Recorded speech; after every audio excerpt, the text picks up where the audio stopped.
The rain had started just as Amina pulled off the interstate. Fat drops of water splattered across her windshield, blurring the neon glow of the Silver Crest Hotel sign ahead. After 6 hours on the road, her eyes stung from exhaustion, her head pounded, and all she wanted was a warm shower and a bed that didn't vibrate like her car seat. She parked under the dim canopy, grabbed her bag, and rushed inside. The lobby smelled faintly of lemon polish and old carpet. Behind the counter stood a young receptionist, a thin man in a crisp vest and a strained smile. "Good evening," Amina greeted, trying to sound cheerful despite her fatigue. "I'd like to book a room for the night." The man's smile faltered. His eyes drifted from her face down to her travel-worn coat, then to the bag slung over her shoulder. We're fully booked, ma'am." Amina blinked. "Fully booked?" "I checked online before coming, it said rooms were available." He hesitated, glancing at the computer screen. There must have been a system update. "I'm sorry." Behind him, the keys still hung neatly in rows. She could see at least 10 of them untouched. Something in his tone, too rehearsed, too cautious, made her chest tighten. "Are you sure?" she pressed. "I don't mind any room, even the smallest one." The man's jaw clenched. "I'm sorry, ma'am. There's nothing available." 2 other guests entered the lobby, both white, both laughing, dripping rainwater on the tile. The clerk's demeanor changed instantly. "Welcome back, Mr. Hastings. We've got your suite ready." Amina's throat went dry. So that's how it is, she thought. She felt heat rise behind her eyes, not from anger yet, but from humiliation.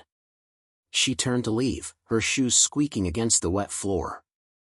But before she reached the door, an older woman stepped out from a hallway at the back. Her silver hair was pulled into a bun, her glasses perched low on her nose. She was carrying a folder but froze when she saw Amina. Her eyes widened. The folder slipped from her hand. "Wait," the woman whispered, stepping closer. "It's you." Amina frowned, unsure what she meant. "Excuse me?" The older woman's lips parted in disbelief. "Dear God," she murmured, her voice trembling. I know that face." The clerk looked confused. Amina just stood there, rain still dripping from her coat sleeve. The older woman swallowed hard, then said quietly, "You look just like someone I once failed." And with that single sentence, the entire room fell silent. The lobby's air grew heavy, thick with confusion and quiet tension. The clerk froze in place, unsure whether to speak or step aside. Amina stood still, watching the older woman's trembling hands as the folder she dropped lay forgotten on the tiled floor. "I'm sorry," Amina said, her voice cautious. "Do we know each other?" The woman didn't respond immediately. Her eyes were glassy, fixed on Amina's face like she was staring at a ghost that had somehow stepped out of an old photograph. Finally, the woman spoke, her tone fragile. "My name is Mrs. Evelyn Carter. I own this hotel." The clerk's posture stiffened instantly. "Mrs. Carter, she was just leaving, I was." Evelyn held up her hand sharply. "Be quiet, Andrew." Then she turned back to Amina. "Please, dear. Don't leave. Would you mind sitting for a moment?" Amina hesitated. Her instinct screamed to walk away, to avoid the humiliation of the situation entirely. But something about the woman's expression stopped her. There was no hostility there, no pity. Just raw emotion, and something else. Regret. Slowly, Amina nodded. "Okay." Evelyn gestured toward a small seating area near the lobby fireplace. The fire was dying, its last embers glowing faintly orange. The 2 women sat across from each other while the rain outside deepened to a steady roar. For a long time, Evelyn said nothing. She just looked at Amina with an expression that mixed awe and sorrow. "You look exactly like her," she finally whispered. "Same eyes, same quiet strength in your face." Amina frowned. "Like who?" Evelyn leaned back, her hands clasped tightly on her lap. "My daughter-in-law. Her name was..." She stopped, breathing shakily. Her name was Miriam. She passed away 12 years ago. Amina blinked, unsure what to say. I'm sorry to hear that. She was Nigerian, Evelyn continued softly. From Lagos. My son met her while volunteering overseas. When he brought her here, I wasn't kind to her. The admission hung heavy in the air. Amina's brows knitted. You mean? Evelyn nodded slowly. Yes. I didn't think she belonged in this family. Or in this country. I thought she was after his money.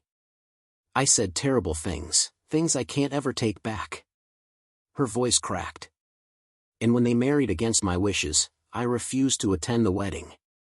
They left and started a small business in another state. For years, I never saw her again. Until one night.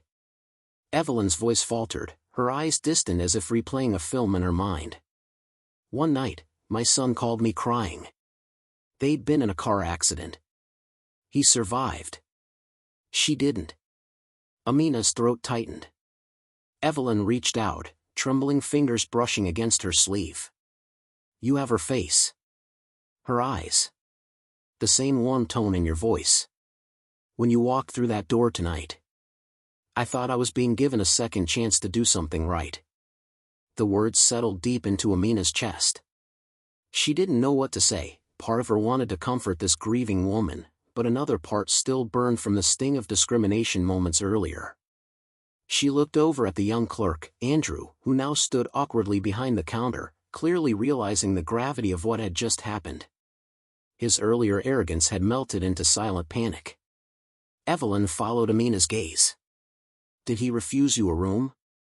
Amina's silence was answer enough. Evelyn's expression hardened. She stood up slowly, the faintest tremor in her step replaced by quiet authority. Andrew, she said, her voice low but sharp. Go upstairs and pack your things. You're done here. Ma'am, please, I didn't. You did, Evelyn interrupted firmly. You turned away a guest in my hotel based on your assumptions. That is not who we are, or at least, not who I want us to be anymore. Andrew stammered something, but she turned away before he could finish. Then Evelyn faced Amina again, her tone softening. Please, forgive me. I can't undo what he did, or what I did to Miriam. But let me make this right tonight. Amina hesitated, her chest tight with emotion. You don't owe me anything. Evelyn shook her head gently. Maybe not you. But I owe her. She took a deep breath, composing herself. You'll stay here tonight as my guest. No charge. And tomorrow morning, if you'll allow it, I'd like to have breakfast with you. There's something else I need to tell you, something about your resemblance to Miriam that I think isn't just coincidence. Amina blinked. What do you mean? Evelyn smiled faintly, eyes glistening. Let's just say, the world has a strange way of bringing people together when old wounds are ready to heal. The sound of thunder rumbled outside, echoing through the windows as Evelyn walked to the front desk and retrieved a key. She pressed it gently into Amina's hand. Room 214, she said softly. It was Miriam's favorite when she stayed here. Amina stared down at the key tag, her mind swirling with questions and emotions she couldn't yet name. What connection could this woman possibly have to her beyond a simple resemblance? And what truth lay hidden behind that gentle, regretful smile? As Amina walked down the quiet hallway toward her room, she didn't realize that the night ahead would uncover a story far deeper than she ever imagined, a story that would rewrite both her life and Evelyn's forever. The door to room 214 opened with a soft click, releasing a faint scent of lavender and old wood polish. The lights flickered on, revealing a room that looked frozen in time, soft cream curtains, a wooden dresser, and a framed painting of sunflowers hanging crookedly above the bed. Amina placed her overnight bag on the floor and stood there for a long moment, soaking in the silence. There was something oddly familiar about the room, as if she had stepped into a memory she didn't know she had.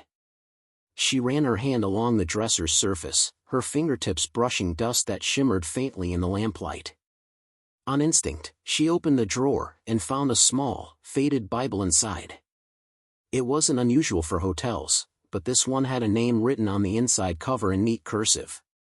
Miriam Carter, 2009. A chill crawled up Amina's spine. She whispered the name aloud, her voice barely above a breath. Miriam Carter. The ink was slightly smudged, as if written with a trembling hand. A dried flower, pressed between the pages of Psalms, crumbled slightly as she turned it. It was an hibiscus bloom, fragile and preserved. She sat down on the bed, clutching the Bible. What were the odds? She had heard the woman's story earlier that evening and assumed her resemblance was just coincidence. But now, holding that book, she wasn't so sure. Around 11 p.m., the rain outside softened to a drizzle. The only sound left was the rhythmic tick of the wall clock. Amina had just finished showering and was toweling her hair when her phone buzzed, a message from an unknown number. Can't sleep either? Evelyn. She smiled faintly, typing back. No. This room, it feels alive somehow. Seconds later, Evelyn replied. That was her room. She used to say it felt like a quiet place where her soul could rest. Maybe you sense that too. Then another message came through. I'll tell you everything in the morning. But before that, look inside the wardrobe. Amina frowned, glancing toward the tall wooden wardrobe across the room. It stood slightly ajar, like it had been waiting. She walked over and pulled the door open fully. Inside were two things, a white silk scarf hanging from a hook, and a small, weathered box on the floor. She knelt, picking up the box. The hinges creaked as she lifted the lid. Inside were a few old photos, some letters, and a small, leather-bound journal. She flipped through the photos first. One showed a smiling young woman, Miriam, standing in front of the same hotel, arm in arm with a tall man who had Evelyn's eyes. Another photo showed Miriam sitting at a desk, surrounded by sketches of buildings. Amina's breath caught. She was an architect.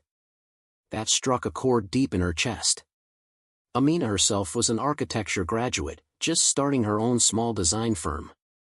Flipping open the journal, she read the first line. If my daughter ever finds this, I want her to know I loved her even when I wasn't allowed to say it. Amina froze. Her hands trembled as she turned the page. The next entry, dated months later, read. They took her from me. Said I couldn't raise her here, that it would complicate the family's image. I didn't have the power to fight them. I only pray that wherever they send her, she grows up strong. Amina's pulse thundered in her ears. Her daughter? She flipped to the final page. The handwriting grew shakier but clearer in tone. If you ever read this, my child, my name is Miriam Carter. And I never stopped loving you. Tears filled Amina's eyes before she realized they were falling. She pressed the journal against her chest, her breath catching between sobs. The next morning, sunlight slipped through the curtains, soft and golden. Amina hadn't slept at all. The journal lay open beside her, the pages now stained with faint tear marks. A soft knock came at the door. Amina? It's Evelyn. Amina rose, her body heavy with emotion, and opened the door. Evelyn stood there holding 2 cups of coffee, her face lined with something between hope and fear. You found it, didn't you? She asked softly. Amina could only nod. I don't understand. That journal, she mentioned a daughter. Who was she talking about?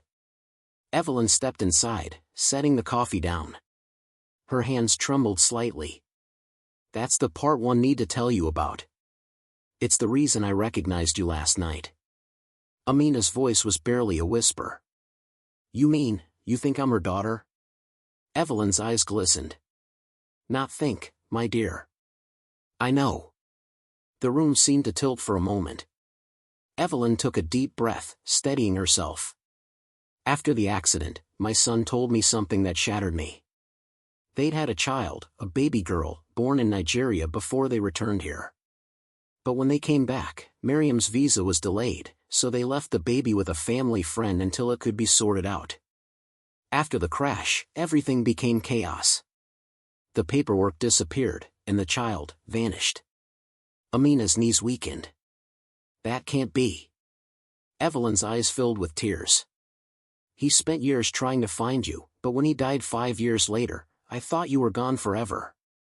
Until last night, when you walked through my door, looking exactly like her, speaking with the same calm, the same grace. Amina's world blurred. The rain outside began again, faint and rhythmic, as if marking the rhythm of her heartbeat. Evelyn reached out, placing a hand over hers. You weren't denied a room last night by accident, Amina. You were brought here, by fate, to find your mother's story, and your own. Amina looked down at the Bible, the pressed hibiscus bloom still resting in its pages. She thought of all the nights she'd wondered why she never felt fully connected to her own past, to the fragments of her childhood she couldn't remember. Now, standing in that quiet room, everything began to make sense. The truth had begun to surface, but what Amina didn't yet know was that one more secret still remained. A secret that would change not just how she saw Evelyn, but how she saw herself. The sound of rain returned, tapping softly against the window as Evelyn stood by the edge of the bed, her shoulders slightly trembling. Amina sat motionless, clutching the journal in her lap, her heart pounding like a drum that refused to settle. You're telling me, Amina began slowly, that Miriam was my mother? Evelyn nodded, her lips trembling as if even speaking the words caused pain. Yes. You were her daughter. The room felt suddenly smaller, like the air itself had thickened. Amina tried to breathe, but her chest tightened as the truth dug deep into her. All her life, she'd known she was adopted, but the story she'd been told never made sense. She was told her birth mother had died during childbirth in Lagos and that her father had been unknown. She'd never had a photo, never a clue, just an unending ache in her chest whenever she looked in the mirror and wondered who she truly was. And now, standing before her, was the woman who had once denied her mother love, and perhaps denied Amina something far greater. Why didn't you try to find me sooner? Amina asked quietly, almost pleading. Evelyn's eyes filled with tears. Because I didn't know how. And when I finally did, I was too much of a coward to face the truth. Amina frowned. What truth? Evelyn sank into the chair beside the window, staring out into the gray sky. The day Miriam and my son left this place, she was already carrying you. I didn't know then. When the accident happened, my son called me from the hospital, his voice was broken. He told me about you, that you were safe in Nigeria with Miriam's friend until they could bring you home. She paused, swallowing hard. But after she died, I panicked. I couldn't bear the shame. The thought of explaining to the community that my son had a child out of wedlock with a woman I'd rejected, it terrified me. So when the authorities contacted me about retrieving you, Her voice broke. I refused to sign the papers. Amina's breath caught. You what? I told them I didn't know anything about a child, Evelyn whispered. I let them put you in the system. I told myself it was too complicated, that maybe someone better would raise you. But every night after that, I saw her face in my dreams. I heard her voice. I knew I had made the worst mistake of my life. Amina stood, unable to stay seated. So you're the reason I grew up without my mother? Evelyn nodded, tears streaming freely now. Yes. It was me. I destroyed my own family because of pride and fear. And not a day has passed that I haven't begged God for forgiveness. The rain outside intensified, streaking against the glass like the world itself was weeping. Amina turned away, her hands trembling. The journal slipped from her fingers, falling open to the page where Miriam had written her final words. If you ever read this, my child, I never stopped loving you. The words blurred as new tears filled Amina's eyes. I can't, she started, but her voice cracked. I can't just pretend this doesn't hurt. Evelyn nodded silently. I don't expect you to. I just needed you to know the truth before I leave this world. You deserve that much.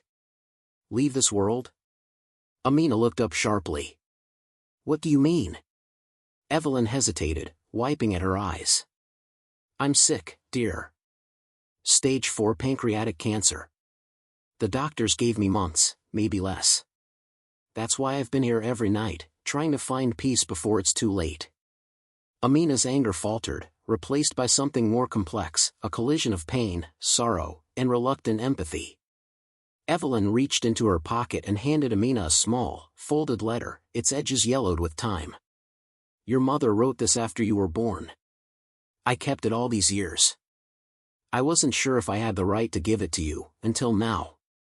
Amina unfolded it carefully. The paper was fragile, but the ink was clear. My dearest little girl. I don't know when you'll read this, or if you'll ever know me. But I pray that one day, love will guide you back to where you belong, not a place, but a truth. You are strong. You are brilliant. And you are not the product of my pain, but of my hope. When the world turns cruel, remember this, you were born from love, even if it didn't look like it at first. Miriam. Amina pressed the letter to her chest. Her tears came quietly this time, less from anger, more from the ache of finally being seen. Evelyn sat in silence, watching her, afraid to speak. Finally, Amina whispered, she forgave you, didn't she? Evelyn nodded faintly. She did. In her final days, she asked me to promise that if I ever saw you, I'd tell you her story. But I didn't. I ran from that promise for 12 long years.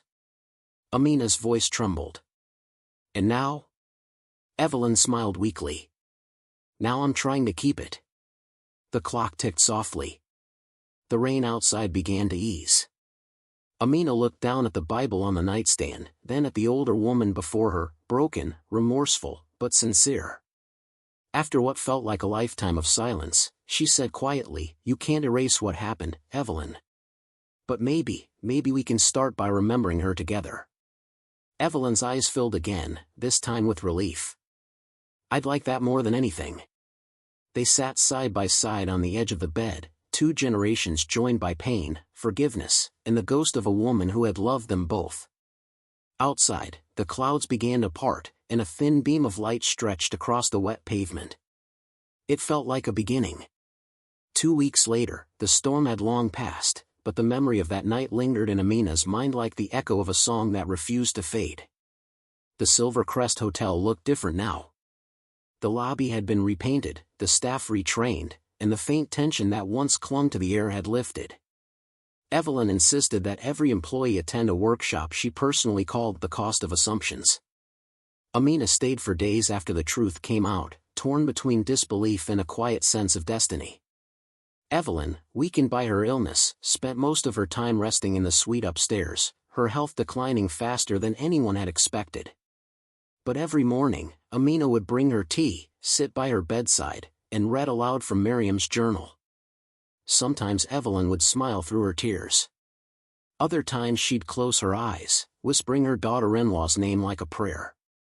One evening, Evelyn called Amina to her room. Her voice was softer now, her breathing slow. The golden light from the bedside lamp cast a warm glow across her pale face. I want to show you something, she said, motioning weakly toward a drawer by the nightstand. Amina opened it and found a small velvet box inside. When she lifted the lid, a delicate gold necklace shimmered in the light, its pendant shaped like a small hibiscus flower.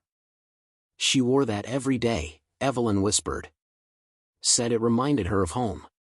Amina ran her thumb over the pendant, her throat tightening. It's beautiful. Evelyn smiled faintly. It's yours now. I've kept it all these years, waiting for her to come back. But now, I see she already has. A silence settled between them, gentle, sacred, like the still air before dawn. Evelyn reached out and took Amina's hand. Promise me one thing, she said. Keep her memory alive. Tell her story. Not just what happened to her, but who she was. I promise, Amina said softly. Evelyn's eyes fluttered closed, a faint smile on her lips. Thank you, she whispered. For forgiving me. That night, Evelyn Carter passed away peacefully in her sleep. Months later, the hotel reopened under a new name, the Miriam House. Amina became its co-owner, honoring Evelyn's final wish. She redesigned the lobby, adding warm tones and wooden accents inspired by her mother's architectural sketches. On one wall hung a framed photo of Miriam, smiling under the Nigerian sun, with a brass plaque beneath it that read, "In memory of Miriam Carter, whose kindness outlived prejudice, and whose love built bridges across time." The old staff returned, humbled and changed. Guests often commented on how the place felt different, calmer, warmer, almost sacred. Amina would just smile and say, "That's because it's filled with love." One afternoon, as the sky turned amber, Amina stepped outside the hotel and watched a new guest arrive, a weary traveler drenched from the rain. The young woman looked nervous, clutching her coat. Amina hurried forward. "Welcome to the Miriam house," she said kindly. "You look tired. Let's get you checked in." The woman's shoulders relaxed. "Thank you," she said softly. As Amina handed her the room key, she noticed the faint reflection of herself in the glass door, older now, but peaceful. For the first time in her life, she didn't feel like a lost child. She felt rooted, seen, whole. Because she had found her story. And through forgiveness, she had given it new life. A year later, the Miriam house became a community landmark, a quiet refuge for travelers and a symbol of second chances. In one corner of the lobby, a small plaque bore Evelyn's name beneath her daughter-in-law's. Evelyn and Miriam, proof that even the hardest hearts can heal when love is allowed to enter. Amina often sat by the fireplace where she and Evelyn had once spoken, reading letters from people inspired by their story. Some wrote about overcoming prejudice, others about reconciling with family. Every night before closing, Amina placed a fresh hibiscus flower in the vase by the photo of her mother, a ritual that kept her connected to both women who had shaped her destiny, the one who gave her life, and the one who finally gave her truth. Outside, the rain would sometimes fall again, tapping gently on the windows, not as a reminder of sorrow, but as a soft rhythm of remembrance. And beneath that quiet rain, the Miriam house stood as a beacon of forgiveness, born from one woman's pain, another's regret, and a daughter's unyielding grace. And that is the story of Amina, the woman who was denied a room but found a family instead. It's a story that reminds us that sometimes, life's harshest rejections are just hidden doors to something greater, truth, healing, and forgiveness. A single moment of prejudice led to a lifetime of regret, but also a second chance at redemption. If this story touched your heart, take a moment to reflect. How many Aminas have been turned away in silence? How many Evelyns still live with the weight of mistakes they wish they could undo? Let's learn from them, to look beyond appearances, to treat every stranger with humanity, and to never let fear stand in the way of compassion. If you enjoyed this story, don't forget to like, share, and subscribe to the channel for more powerful real-life inspired stories.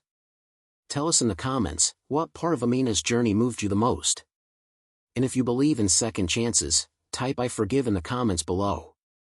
Because sometimes, healing doesn't start with forgetting, it starts with understanding.